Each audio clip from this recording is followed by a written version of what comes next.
Mesdames et messieurs, bienvenue à Metro News. Les titres d'aujourd'hui. Au moins 3 présumés bandits ont été blessés mortellement lors d'une opération policière menée le 23 juin dernier à la Boule 12. Le principal chef de ce gang, le dénommé Macaque, est activement recherché par la PNH. Des résidents de la capitale interrogés par Métropole invitent les autorités policières à freiner l'action des groupes armés qui terrorisent la population. Ils en ont profité également pour dénoncer le laxisme des autorités. Le ministère de la Santé autorise l'importation des vaccins anti-Covid en Haïti. Toutefois, les autorités sanitaires imposent certaines conditions.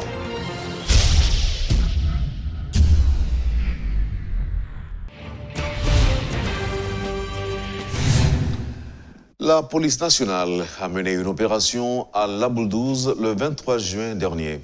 L'objectif de cette opération, selon le directeur général de l'institution policière, Léon Charles, était de déloger un groupe armé qui opérait au niveau de cette zone depuis plusieurs semaines. 3 présumés bandits ont été blessés mortellement lors de cette opération. La porte-parole de la PNH, Marie-Michel Verrier, qui a communiqué ces chiffres, appelle à la collaboration de la population en vue de capturer le nommé Macaque, considéré comme le principal chef de ce gang à La Boule, a fait savoir l'inspectrice Verrier.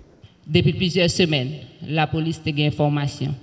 Il y a un groupe gang qui a pour nom Macaque qui a fait population qui est dans la zone La Boule 12 monter le ciel par d'eau.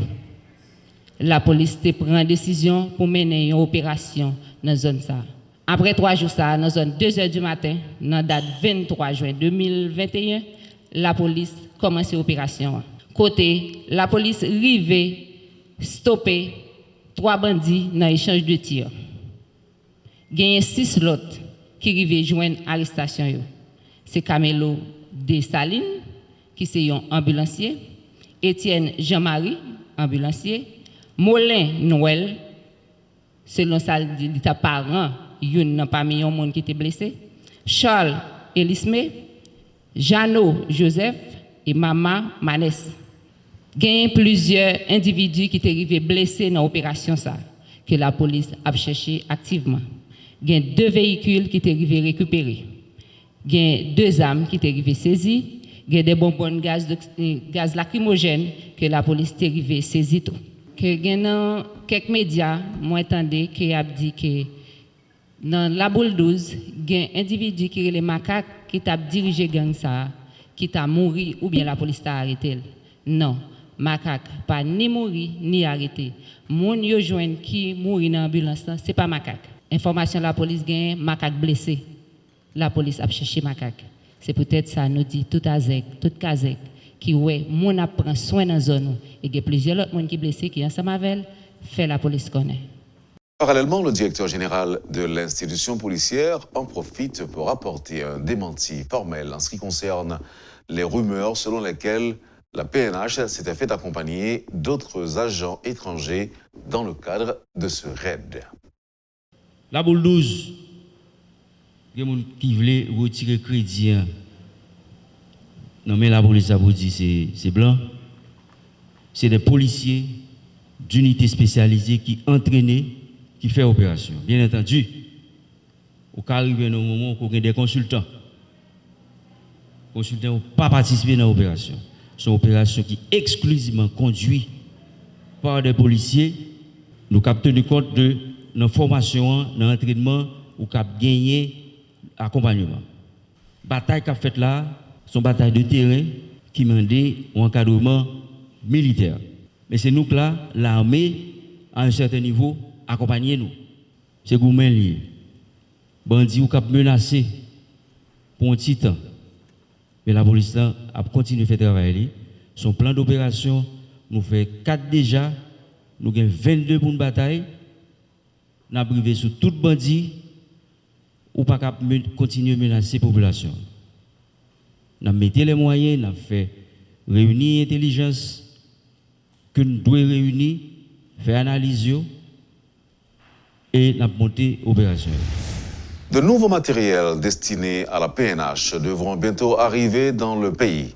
C'est ce qu'a fait savoir le vendredi 25 juin 2021 la porte-parole de l'institution, l'inspectrice Marie-Michel Verrier. L'inspectrice Verrier a fait savoir que l'arrivée de ces matériels devrait permettre à l'institution policière d'être plus efficace dans le cadre de sa lutte contre les gangs. Jean situation a développé la police obligée de matériel. A des matériel qui gagne pour rentrer pour la police capable de travailler dans un temps qui pas trop loin pour nous capable de réponse à ça qui passe là. Et ensuite pour ça on dit est-ce que yo gain pour yo demander avec étrangers pour qui viennent aider nous? Ça c'est l'État qui est capable de dire. C'est pas la police qui est capable de décider sur ça. C'est au plus haut niveau décision ça capable prendre, c'est pas nous-mêmes. Et policiers yo capable, il a fait tout ça yo connaît pour yo capable mettre l'ordre et nous ouais yo commencé déjà. Et pour commissariat, où est que image l'a circulé, côté gain des bandits qui t'a rentré et ensuite crasé commissariat ça. C'est une façon pour yo capable faire policiers yo comprendre que yo même yo pas besoin force de l'ordre dans zone yo. Malheureusement, force de l'ordre obligé présent tout partout. Les citoyens interrogés ont exprimé leurs préoccupations par rapport aux groupes armés qui font la pluie et le beau temps dans plusieurs zones de la capitale. Ils condamnent le laxisme des autorités étatiques. Les résidents de la capitale invitent les autorités policières à freiner l'action des groupes armés. Rudolf Ferlouis présente un reportage. Il n'y a pas de pneus enflammés, pas de barricades non plus, mais la capitale est loin d'être paisible, même si elle le paraît. Dans la rue, les passants ne sont guère enclins à blaguer. Issus de toute catégorie sociale, les citoyens sont contraints de prendre les rues tous les jours afin de vaquer à leurs occupations. Se rendre à l'école, aller au travail, régler leurs affaires, se rendre à un rendez-vous, entre autres. Des besoins légitimes qui s'inscrivent malheureusement dans un tableau d'insécurité alarmant.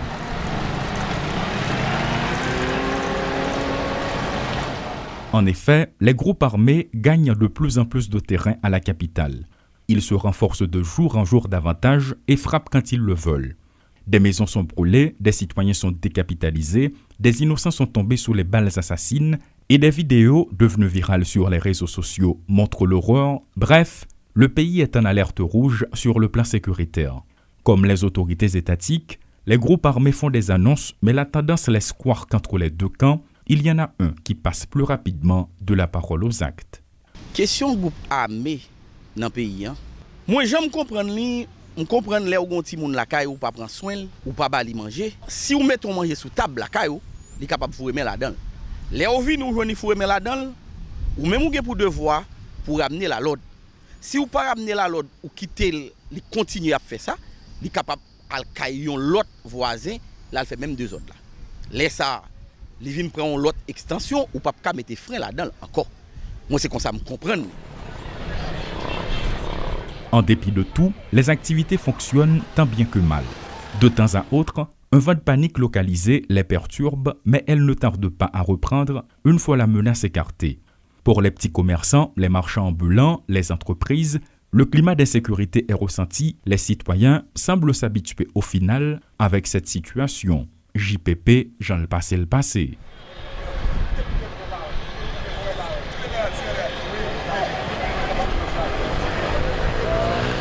De notre côté, il y a une catégorie qui préfère ne pas se prononcer. Les risques sont trop grands. Dans ce contexte, pour dénoncer des individus armés sans foi ni loi, affirme-t-il sous couvert de l'anonymat.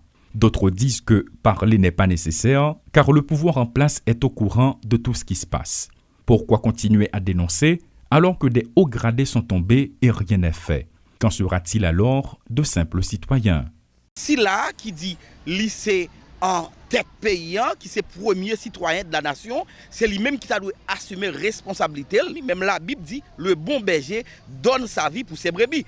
Si ou c'est responsable et une nation, c'est premier citoyen de la nation, tout le monde c'est ou même à suivre. Si ou pas me dit rien, tout bagay k'ap fait ou pas me dit rien, moi me pas condamner quel que soit nèg qui gen zam nan mel, si m'ta gen une condamnation pour me porter et même une critique, c'est le président de la République.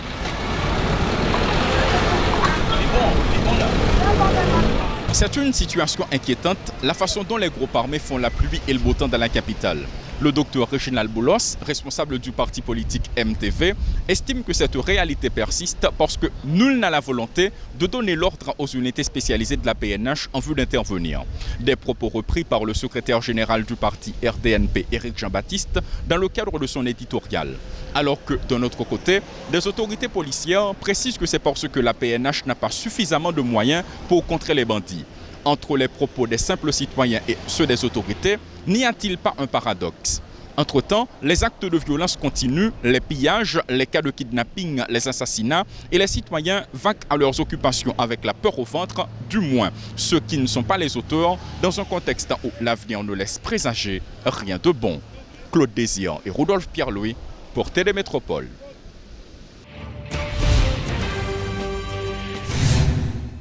Le docteur Dieudonné Jean-Baptiste ne décolère pas contre le refus de nombreux gouvernements d'autoriser des médicaments qui ont déjà prouvé leur efficacité dans la lutte contre la pandémie du coronavirus.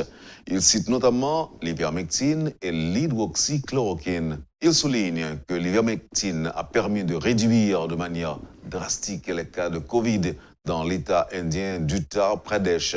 Seulement 6 000 cas actifs pour une population de 199 millions d'habitants. L'ivermectine, a-t-il fait remarquer, n'a fait aucune victime en 40 ans, affirme le docteur Jean-Baptiste qui, par ailleurs, dénonce la stratégie des gouvernements à encourager le recours à de nouveaux vaccins. Que variant indien actuellement a fait l'actualité en Angleterre, un pays qui a un taux de vaccination assez élevé, et qu'on a 20% dans le cas qui c'est les gens qui vaccinés. Donc ça veut dire, même si les gens vacciné, nouveau variant vient et il rentre et il a circulé dans le temps de gens qui vacciné. Les gens, ça ne veut pas dire que ils sont plus protégés contre nouveaux variants. La réserve fondamentale que nous avons avec le vaccin, c'est la propagande pour que les gens n'aient pas d'information. Deuxièmement, c'est la coercition, c'est l'incitation. Ou pas même une information pour qu'ils fassent des décisions éclairées, mais juste faire une propagande pour pousser là le prendre vaccin. Et là, par exemple, on de l'école aux États-Unis, côté, ils exigent qu'il faut prendre vaccin pour rentrer. Je ne pas un objectif santé, mais que ils pas jamais obligé les gens à prendre vaccin. Et c'est ça la question. Ça, lui-même, c'est pas santé, c'est pas scientifique. C'est de la coercition et ça n'a rien à voir avec la santé des gens. Et les gens qui d'accord eux-mêmes prend vaccin et ils font partie de une grosse expérimentation en population. Donc, on juste dit bonne chance. Aux États-Unis, le gouvernement américain a investi des milliards de dollars, au moins 2,5 milliards de dollars, pour le bail compagnie privée pour faire vaccin.